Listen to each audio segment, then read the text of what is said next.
Hello friends, how are you? Welcome to Saral Japan YouTube channel. Mitsui Scholarship 2026. Friends, the first round result of Mitsui Scholarship 2026 applications is out. That means the preliminary application that you had submitted on Google Forms and whose last date of submission was 30th of June. So Mitsui has shortlisted candidates from that submission and they have in fact not announce the results. In fact they are communicating the results to the shortlisted candidates over phone, over WhatsApp, over email. So we can say that the first round result is out. So if you are shortlisted, then you will get a call or a WhatsApp message or an email from Mitsui. So today in this video I am going to tell you how they are contacting, what they are asking for, and what are the next steps of the application. So first of all, Navy's HR is the agency who, on behalf of Mitsui Scholarship Program, is handling this scholarship program. The applications and everything is being handled by Navy's HR. So the shortlisted candidates will get a phone call on the number that you have provided in your application, and they are informing the shortlisted candidates about their selection. If by due to some reason, if you are unable to receive that call or you miss that call, then they are also contacting over WhatsApp. And finally, they are sending the email notification. And in that email, they are also providing all necessary information about the next steps. So I hope those of you who had submitted this application, you are picking up all the phone calls that you are getting from unknown numbers, because one of those calls may be from Navy's HR, or that is on behalf of Mitsui regarding your shortlisting for Mitsui scholarship. So do not miss any call these days. Do receive all the calls. But there is nothing to worry about if you missed some of the calls, because they are calling multiple times and also on WhatsApp and finally on email. So this is the email. As you can see on the screen, this is the email that they send. Congratulations, you have been shortlisted for the Mitsui Scholarship Program. Greetings of the day. This is so and so from Navy's HR. We recently contacted you regarding the Mitsui Scholarship Program over the phone. Please note that Navy's HR is responsible for the screening process of the Mitsui application form. I am pleased to inform you that you have been shortlisted for the initial evaluation stage of the Mitsui Scholarship Program. Attached, you will find the brochure with more details about the program and the Mitsui application form. Then they have written, please follow the steps below to complete the application form. Steps to fill the Mitsui Scholarship application form. So friends, we will look at the application form as well. But before that, let's read the mail completely. Step 1. Download the application form attached to this email. Step 2. Take a printout of the application form. Step 3. Fill in all your personal details and academic details in the form. Ensure that your parents sign in the required sections. Step 4. Complete the Mitsui Health Certificate by visiting your physician. Make sure the doctor fills out the form, signs it, and stamps it with the official seal. Step 5. Have your parents fill out the parental authorization form and ensure they sign in the designated areas. So friends, you we just discussed about various things, that is personal details, academic details, then the health certificate, and then the parental authorization form. So don't think that these are all separate forms. No, these are part of the same application form that they have attached to this email. So everything is in one document file itself. So this is pretty simple, and unlike Next Scholarship where the individual forms were separate, here there is just a single form, and that makes the work easier. Once you have completed the form, please scan and send the filled application form back to us. That means you don't have to send physically. You have to just digitally scan the filled application and send it back to the same email ID from where you had received the notification email. Additionally, we request you to send the following documents for verification. Scanned copy of your passport. If your passport is not available, please apply and provide us with the application date and application number. Scanned copy of your Aadhaar card. Scanned copies of your 10th and 12th mark sheets and graduation certificate if applicable. Scanned copy of your JLPT certificate, which is the most important thing, and scanned copy of your passport size photo. Upon receiving your completed application form and documents, we will proceed with the next step of the screening process. Thanks and regards, Navy's HR, Bengaluru, Tokyo, Germany, Colombo, Navy's Human Resource Private Limited. So friends, this is the email that the shortlisted candidates will receive on behalf of Mitsui Scholarship Program. And this is in fact the second stage. The first stage was the preliminary Google form application that you had submitted. This is the second stage of application. And if you are selected again in this second screening process, then you will move to the next round, which will be the written test and interview. So now we will take a look at the application form that they have attached to this email. So let's break out from this PowerPoint presentation and go to that document. So this is the document. So as you can see, application form, study abroad with Mitsui Co. and Limited Scholarship. About Mitsui Scholarship. The Mitsui and Co. Scholarship Program for India. The program is established in Tokyo, Japan in 2024. That means this is the second year of this scholarship. The program aims to encourage Indian students who wish to study at universities in Japan and obtain a bachelor's degree thereby. The first segment of the application form is the basic personal information, where you have to fill your name, date of birth, current age, gender, residential address, PIN code, Aadhaar card number, contact number, email address. And you have to put a photograph as well. This is the part of the applicant information.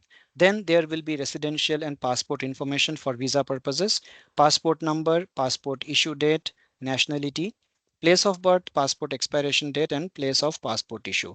If you do not have a passport yet, then do apply for the passport and write the application number and application date as they have mentioned on the email. Parental information is part C. So you have to write the names for both father and mother. You can write their name, mobile number, country of birth, occupation, date of birth, and email ID. Are you in the blood relation of a Mitsui & Co employee? If yes, you write yes and give the details. If no, then you just tick the no option. So this completes the first option, first segment of this application, which is basic personal information. The second one is the most important, academic background and school records, because now this will be the selection criteria for this second round. So you have to fill this very, very carefully. Qualifications, certifications. Here you will write class 10, class 12, and if you are currently in any bachelor course, then you can write that. School, college, institution name, start date, end date, and marks percentage. So for class 10, the start date will be the start date of your class 1 and end date will be the end date of your class 10. For class 12, the start date will be the start date of class 11 and end date will be the end of class 12. And similarly for bachelor degree, the start date will be the start date of bachelor degree course and the end date will be the estimated end date, and write the marks and percentage in detail in these spaces. Since they have provided a lot of space, so do write clearly and neatly and give all the details. Application applicant status, that means what you are doing currently. Applicant's current year, so if you are in class 12, then write class 12. If you are doing a bachelor degree course, write that along with the year. If you have just passed class 12 and not doing anything, then also you can write class 12. Applicant's subject stream, either science or commerce or humanities. Language skills, this is probably the most important uh, stuff for the selection. Japanese, N4, N3, N2, N1. So whichever you have, you can just tick on that. So friends, did you notice that N5 is not there in the list?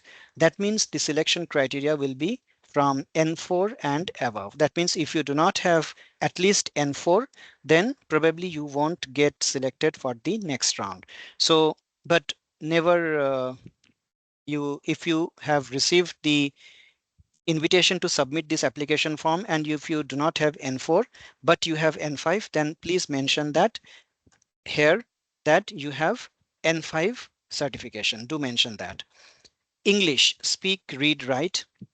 Then the attachments, Japanese certification of level N3 required along with application. So see, they have written level N3. So, but in the brochure, they have written that even if you have N4 and appearing for N3, then also you can apply. So I would suggest that if you have received a call and if you do not have N3 or N4, but you have N5, then also just attach the certificate of N5. Higher secondary certificate class 12th with at least 80% marks. If you do not have 80% marks, then probably you need not apply. In case appearing for HSC examinations, attach senior secondary certificate of class 10 with at least 80% marks. Again, here, if you have below 80% marks, then there would be no point applying. And a transfer certificate from this school for those who have completed class 12.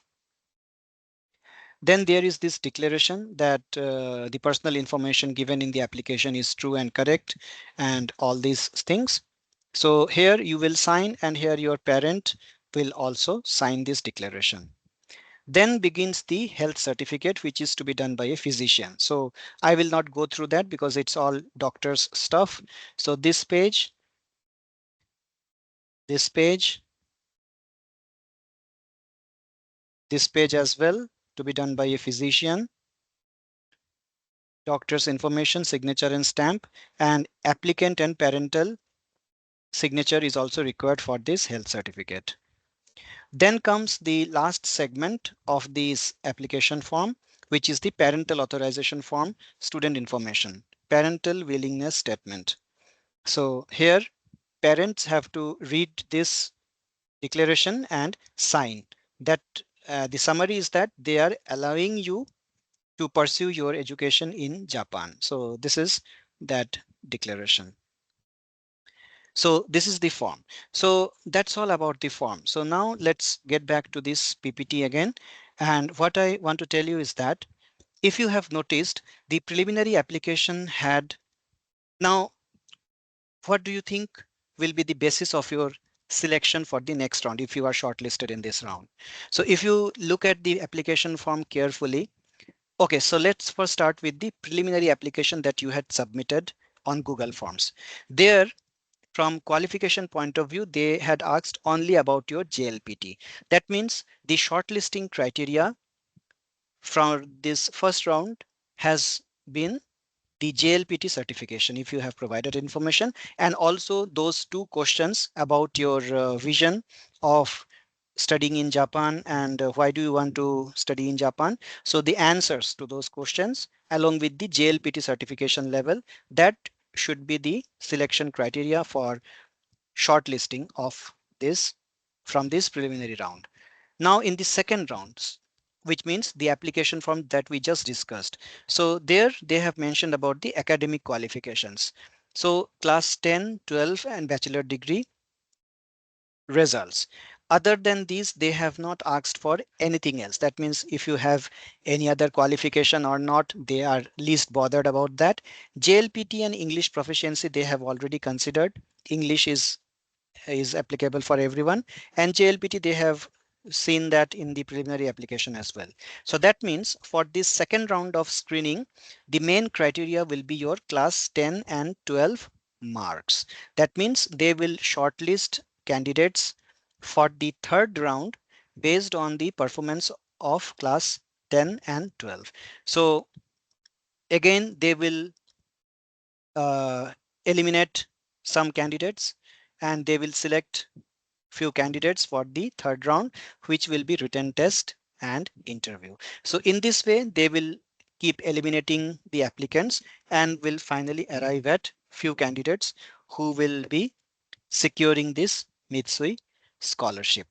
So that's all that I wanted to discuss in this. So if you are shortlisted, then you will definitely get a call from Navy's HR, and subsequently you will be advised to fill up the application form and submit along with all those documents that we just discussed. So just keep a watch on your phone and do pick up each and every phone call that you receive on your mobile phone these days.